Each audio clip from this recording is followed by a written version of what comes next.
কি দেখছো? তোর পায়ের ব্যথাটা কেমন আছে? ভালো। এটা জানতে এখানে এসছো নাকি অন্য কিছু বলবে? না, দুর্গাকে দেখলাম কাঁদতে কাঁদতে বেরিয়ে গেল, তাই। আমার ঘর থেকে ওর বাবাকে ফোন করেছিল, তাই একটু। ও, সেটাই তো স্বাভাবিক। তা কি বললেন শিবনাথ বাবু? আমি বললাম আমি দুর্গা আর রূপমের বিয়ে দিতে চাই, খুব তাড়াতাড়ি। ওনারাও যেন খুব তাড়াতাড়ি এখানে আসেন। দেখো দামিনী, তুমি ঠিক কি করতে চাও সেটা আমি জানি না, তবে আমার একটা অনুরোধ আছে। শিবনাথ বাবুকে আবার অপমান করো না। করবো না। আর কিছু? ও, অম্বিকা বাবু ফোন করেছিলেন। আসবেন কালকে? কখন?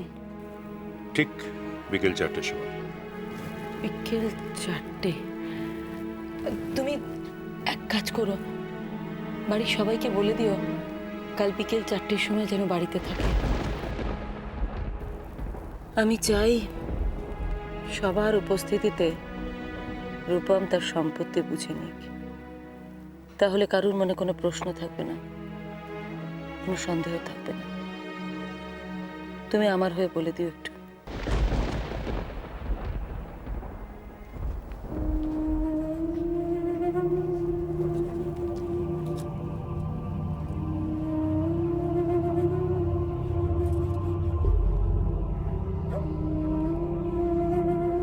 কাল ঠিক বিকেল 4টে।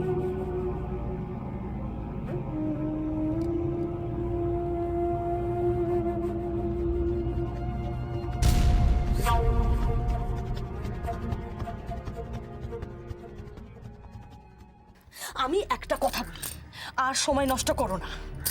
চোখের সামনে যা দেখতে পাও সেটা গুছিয়ে নিয়ে এখান থেকে পাত্তারি গোটাও। ইম্পসিবল। ইম্পসিবল? তার মানে তুমি কি বলতে চাও? আমি এটাই বলতে চাই যে এত সহজে হাল ছেড়ে দেওয়ার জন্য আমি এই হাউসে এন্ট্রি নিইনি। তাহলে কি করবে?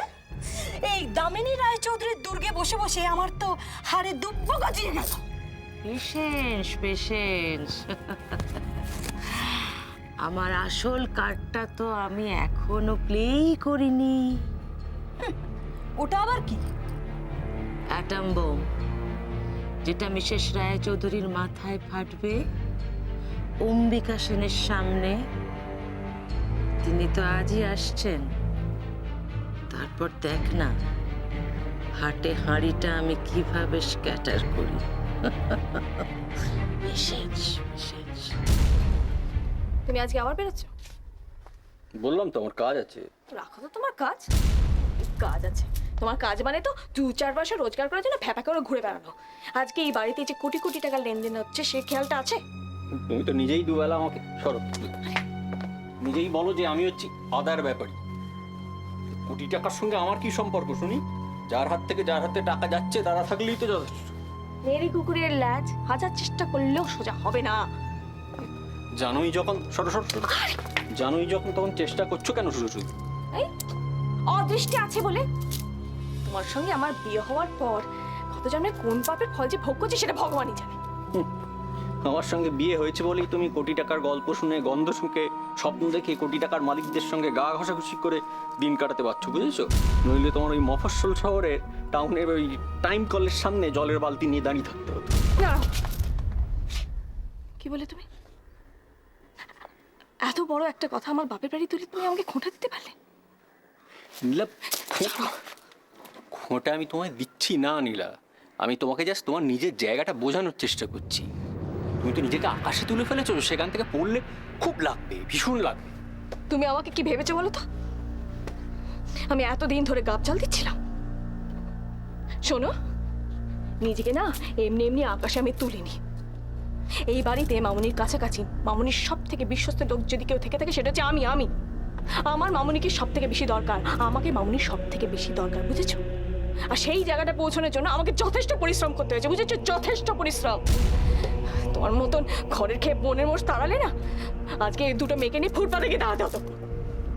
তা সেটা যে দাঁড়াতে হবে না সেই বিষয়ে তুমি একদম নিশ্চিত নিলে? বললাম না, আমাকে মামনির সব থেকে বেশি দরকার। আর যাকে মামনির দরকার তাকে খালি হাতে ফিরিয়ে দেওয়ার মতন এতটা অনারি দামিনী রায়চৌধুরী নয়। ছোট কাকার উইলে কি আছে সেটা তুমি জানো? মামুনির নিজের যে নৌকোডুবি হবে না তার কি কোনো গ্যারান্টি আছে? তখন তোমার হাতে কি দেবে? ছোটবেলায় দাদুর মুখে একটা প্রবাদ শুনতাম, আপনি পায় না খেতে শঙ্করাকে ডাকে। তুমি ছেঁড়া কাতায় শুয়ে শুয়ে চাঁদ দেখো, আমি চললাম।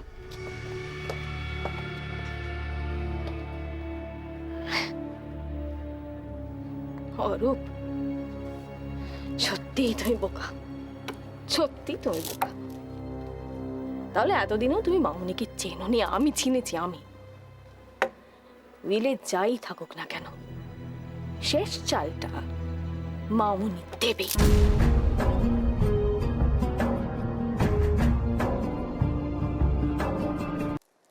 খুব সুন্দর হয়েছে।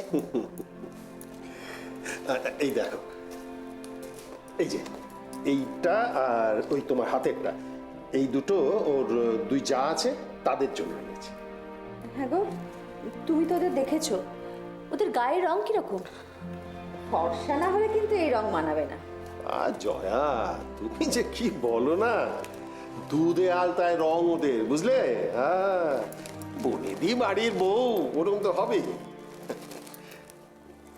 আর এই প্যাকেট দুটো কি আছে? ওই দুটোতে ওই যে ওর দুই ভাসুচি আছে, তাদের তাদের জন্য। এই দেখো, এইটা এনেছি ওর মেজো জ্যাঠা শ্বশুরের জন্য। হ্যাঁ, কেমন হবে বলো? খুব ভালো আর হয়েছে। এইটা রূপমের কথা ভেবেই এনেছি। রূপমের আরো একটা ভালো পাঞ্জাবি আছে। না, তোমার পছন্দ আছে বলতে হবে। বলো। ও, এখনো তো আসল লোকের শাড়িটাই তোমার দেখা হয়নি। এই দেখো, এটা তোমার এই গিন্নির জন্য, ওই যে ওর মেজো জেঠি শাশুড়ির জন্য, বুঝলে? বাহ, চমৎকার হয়েছে। কিন্তু আবার কিন্তু কিসে? এ তো অনেক টাকার ব্যাপার। এত টাকা তুমি? জয়া, এখন টাকা পয়সার কথা তুলো না তো। কত বড় ঘরে মেয়েটা গেছে, আবার কত ধুমধাম করে ওরা ওর বিয়ের আয়োজন করছেন। এইটুকু না করলে আমাদের মান থাকবে কেন? তা অবশ্য ঠিক। মেয়েটার জন্যে সর্বস্ব দিতে হলেও আমার এতটুকু বাঁধবে না জয়া। মেয়েটা বিয়ে করে সুখী হবে, এর থেকে আনন্দের আর কি হতে পারে বলো? এখন ভালোই ভালোই মা দুর্গা সব মিটিয়ে দিতে পারলেই আমাদের মুখ রক্ষা হয়। দেবেন জয়া, নিশ্চয়ই দেবেন। তার আশীর্বাদে সব ভালোই হবে, দেখবে।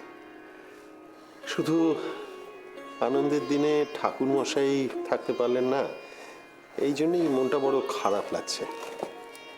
ঠাকুরমশাই হরিদ্বার থেকে ঘুরে এলে একদিন ওনাকে নিয়ে যেও, দুর্গাকে উনি আশীর্বাদ করে আসবেন। হ্যাঁ হ্যাঁ, নিশ্চয়ই, সে তো যেতেই হবে। শোনো, তুমি একটু জিনিসপত্রগুলো গুছিয়ে গাছিয়ে রাখো, আমি হাত মুখটা ধুয়ে নিই, বুঝলে?